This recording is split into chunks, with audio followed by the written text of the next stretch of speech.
Hi friends, it's Andrea and we're here today in my brand new sewing studio for the first tutorial I've ever made in this space, as well as the first tutorial for my fall handmade gifts and holiday decor series, which kicks off today. We are going to be making this darling candy bowl. It's really unique because it has individualized pockets that you can sort the candy in. And then it also has a center compartment which you can use for overflow candy or trash, your choice. So shall we get started? I will be running this series from the first week of October 2023 through the end of the year. And I hope to have lots of inspiration and ideas to offer you for the holiday season. So today we are going to be crafting this darling candy serving bowl. And this was adapted from a jewelry organizer pattern, which I increased the size of and then modified the top closure there so that it would be elastic and could expand. This particular bowl will accommodate a 1 pound, 14.98 ounce bag of individual serve candies. I love this design for several reasons. You can sort the candies in each pocket, so that makes it convenient for the kids who are selective and or have allergies when they're trick-or-treating. You can keep your overflow candies in the center here and restock as needed.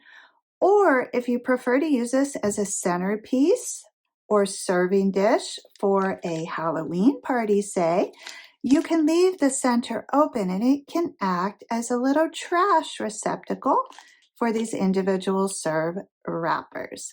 Okay, for this project, you are going to need a 1/2 yard of your main print and a 1/2 yard of your accent print, or 1 yard of cotton fabric in total. You are going to need a 1/2 yard of quilt batting to make your pattern pieces from, and you're going to need a 1/2 yard of Pellon 808 or a lightweight fusible interfacing to offer this bowl some stability, as well as 36 inches of 1/4 inch elastic and a large safety pin. I like to use an ink pen to mark my pattern on the back of my interfacing. So to begin, you're going to cut out 2 circles, one that is 14 inches in diameter and one that is 18 inches in diameter. I like to do that by starting with squares, and then I fold those squares in half and in half again so that it is quartered. And then I angle that, and then I fold that over one more time and clean up those edges. Now this will not result in a perfect circle. So I have a solution for you. You just do your best to get your 2 circles as round as possible, and then we will accommodate for any variances. So in the likely event that your circle is not perfectly round, you're going to take that pattern that you made from the quilt batting and lay it on top of the back of your fusible interfacing and then trace that out. Now, before you continue, what you're going to want to do is adhere the interfacing to one piece of your cotton fabric, and I just cut out 18-inch square of the interfacing, and then I have 2 1/2-yard cuts of the fabric. I'm going to put one face up on the sewing table. This is a darling print by Timeless Treasures, and it's some little dogs there, which is just perfect for our house. And then this print here, this polka dot, is by Riley Blake Designs. So I have my pups right side facing up, and then I have my accent fabric with the interfacing ironed onto that, right side's facing down. So I have a nice little layer here. I trace on my 18-inch circle, and then I'm going to come in and I'm going to put some little notches here facing out, so extending beyond the circle. And one, I'm going to space a minimum of 1.5 inches apart. That's where I'm going to leave an opening to thread my elastic through the casing. And then just every so often, I'm going to put another notch. I will be cutting these notches out of all of the layers, and what that's going to allow me to do, it's going to be a little marker that I can line up, and then I know even if this side is a little wonky, all of my pattern pieces are the same. So I like to cut these all at one time. I'm just going to add a few pins here so nothing shifts. So this is my largest circle, which is an 18-inch diameter. And I have 2 layers of fabric and my Pellon 808. And I'm just going to cut right on that line. You don't have to worry about the seam allowance. It's built into the pattern. And then when I get to those notches, I'm just going to angle. And again, those don't have to be perfect. They're randomly spaced so that you can line up all the layers.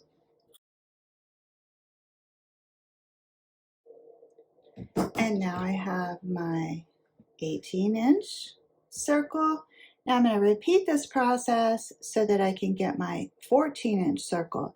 The difference with a 14-inch circle is you do not have to worry about the 1.5-inch opening to turn. So you could just place your 4 darts on that pattern, and you will do the exact same thing. 2 pieces of cotton fabric right side facing and one of those interfaced. So just to review, I have a 14-inch diameter circle with some random notches here. I have one piece of cotton fabric that's interfaced with the Pellon 808 and one that is not, and all of my fabric is right sides facing. I still have a couple of pins in there to hold everything together. And then likewise, I have an 18-inch diameter circle. The only difference with this is I have 2 notches, which are a minimum of 1.5 inches apart, so I know where to start and stop when I am sewing. I'll be leaving that spans open on the larger circle so that I can thread some elastic through the casing. So the larger circle actually becomes the interior of this serving bowl, and the smaller circle fashions the pockets. So today I am working on my Juki TL2000 QI, and I'm going to begin with the larger circle here. I'm going to start at that set of 2 notches, and I'm going to use a 1/4 inch seam allowance. You could use 3/8 of an inch if you are more comfortable with that. I have a 9014 needle, and I am using my preferred Aurifil 50 weight quilting thread.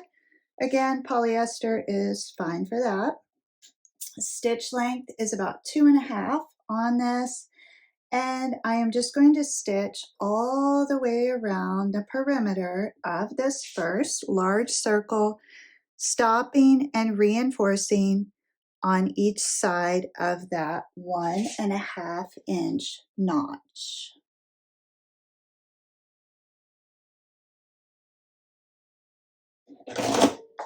Okay, now before you panic, no, you will not be expected to turn this circle through that tiny opening, although you might be able to. I think that would be a super frustrating, and you could potentially rip your seams. So no worries there.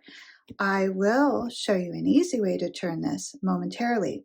But what I would like to do first is go ahead and stitch all the way around the perimeter of my 14-inch circle using that same 1/4 inch seam allowance. All right, so I have stitched all the way around both circles with the exception of the large circle, which I have that 1.5 inch opening. I can go ahead now and safely remove my pins, even with that little bit of handling and those pins, the larger circle did shift a smidge. So those little darts are still, or I call them darts, but markers, they are notches. I think that's the proper term. They are still really useful because if you accidentally did have a major shift, you could still realign things. All right, so back to the mystery of turning this. One of these is interfaced, one of them is not. Separate them a smidge, and then at center, you are going to be cutting a little hole in the side that you want to be your lining. Okay, so the small circle, you're going to see that from the exterior and the base of the bowl.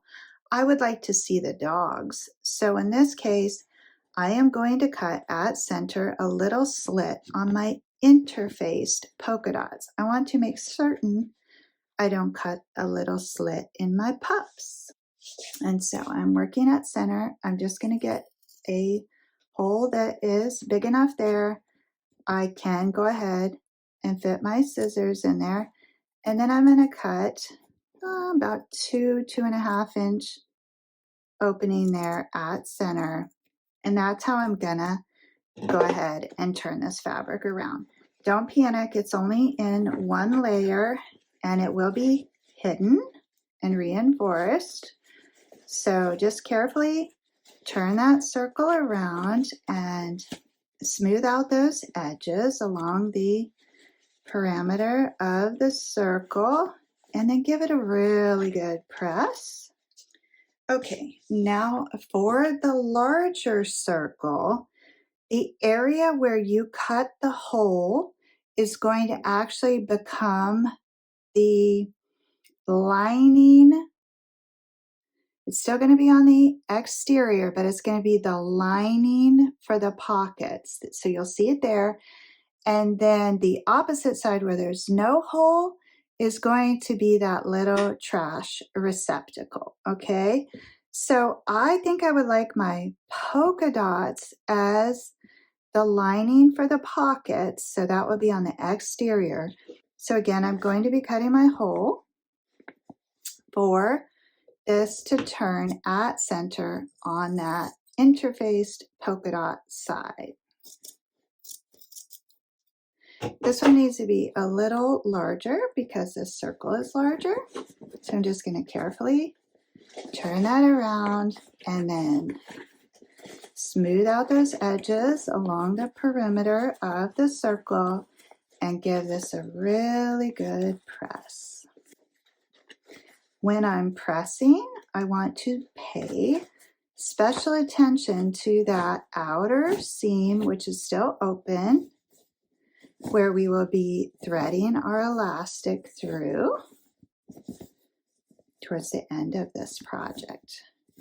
So I want to find that little opening when I'm at the iron. Here it is.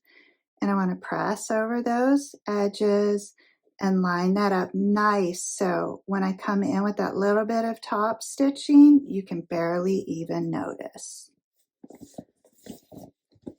So now I'm going to head over to the iron and press both of my circles nice and flat. So I have my two circles pressed nice and tidy. This larger one has the opening there for the casing, and I've marked that with a little pin because I can barely see that.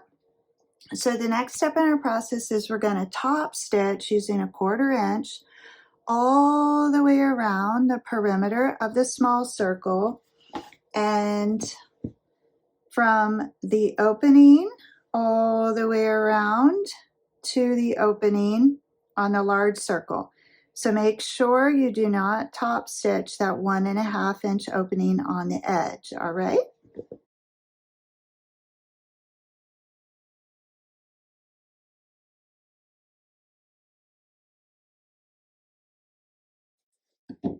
Okay, so the smaller circle just gets the top stitching around the edge. The larger circle has the opening around the outer edge. It's safe to remove that pin now because you have left that open so you can find that with ease. The next step is going to be to come down at least an inch and stitch all the way around that inner edge of the large circle. Now, I use the furthest stitch guide on my machine to do this. It says it is 1 inch or a 30, and that works out perfectly. I just align this edge with that furthest stitch marker and go all the way around. You can stitch right through the inner edge where that opening is. We only need access from the outer edge, so no worries there. Just go ahead and stitch an entire 1 inch inner circle using your furthest stitch guide.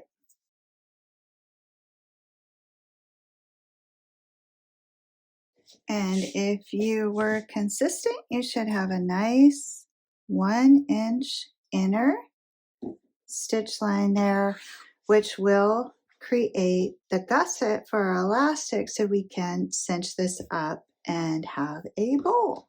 All right, so we have our smaller circle top stitched, and we have our larger circle with the 1 inch gusset and the small opening in the outer edge.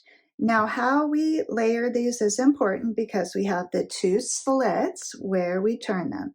So remember, the smaller circle actually becomes the outside of the bowl, and that's the pockets for the candy. So I want to see those pups, so I'm going to put the side with no slit down on the mat, and then I'm going to take this larger circle and position that slit on top of the other slit. This will become the center part with the elastic, and this is what I will see right here in the center, and then I'll see these polka dots on the inside of my pocket.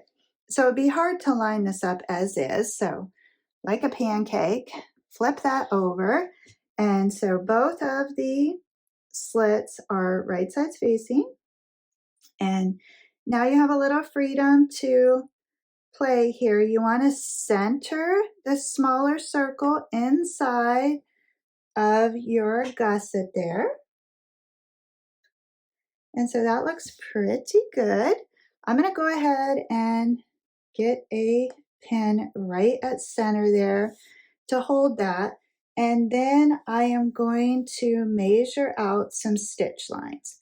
Okay, so what I've done is find center on that smaller circle, and then I used my ruler to draw in the quarter stitch lines, and then I came back in with the ruler and just a light colored pencil, and I created that X that I'm going to stitch to divide this pocket into the 8s.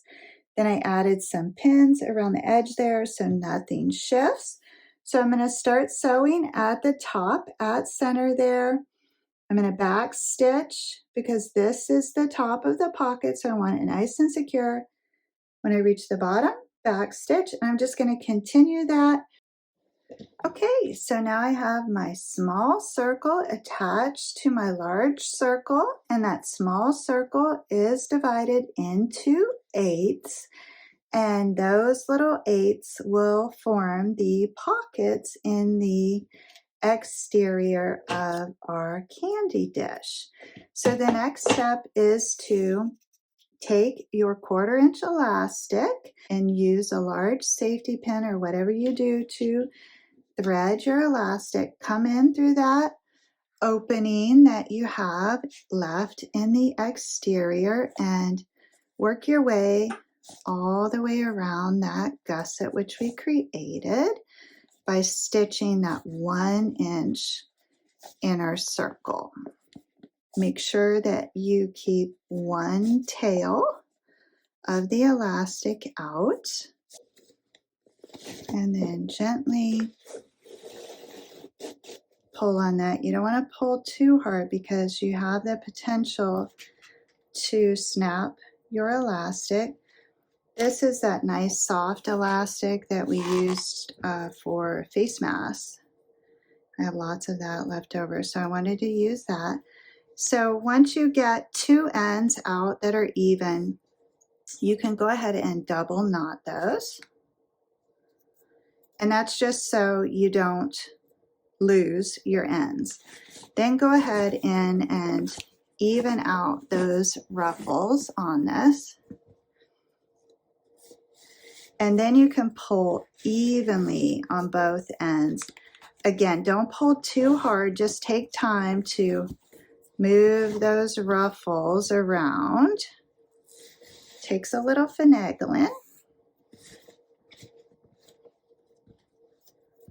And then right now my pockets are on the inside of this. So I'm going to go ahead and turn this right side out so the pockets are on the outside before I give it that final tug and then knot my elastic again. So you have some flexibility here on how tight you draw in that center bowl. I like to just make sure I get a lot of ruffle going on there, but I still want to be able to fit my hand in there. So this is how much tail I have on that elastic. So I'm just going to go ahead and tie yet another knot that is closer to the size that I actually want. Then I'm going to trim that off, leaving about 1.5 inches on that. And then I will even out that ruffle and that knot will disappear inside of the candy bowl. And all I have to do is come in now and align that little opening and stitch from seam to seam.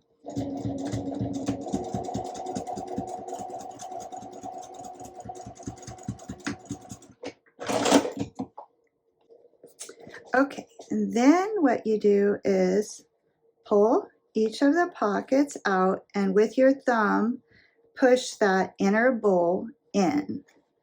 So your fingers push the pocket out and the thumb pushes the inner bowl in. And that's why the Pellon 808 is ideal for this project. All right, it is so cute. I am really, really, really happy with this design. I have a few threads there to trim up, and then we're going to put the candy in it and I'll show you what it looks like. Okay, so my candy bowl is even cuter than I could have hoped. Want to give you some basic measurements here. I'm approximately 10 inches from pocket to pocket. This inner circle, when it's all cinched up, the little trash receptacle or overflow candy storage is 3 inches. And then across the base, I'm coming in at 8 inches. And height on the pocket is about 3 inches. And depth on the pocket is about 2.5 inches. And of course, you have the elastic topper there, so you could really overstuff if you wanted that as overflow candy storage. This little baby is going to be a centerpiece at a Halloween party that I am having. So I'm going to show you how you can fit 56 pieces of candy into this little candy caddy. There we go. And I like to sort the candies because I think people have a preference. So I'm going to put like-sized candies in each pocket. I found the pockets fit between 4 and 5 pieces of candy. This particular variety pack has all of my favorites in it.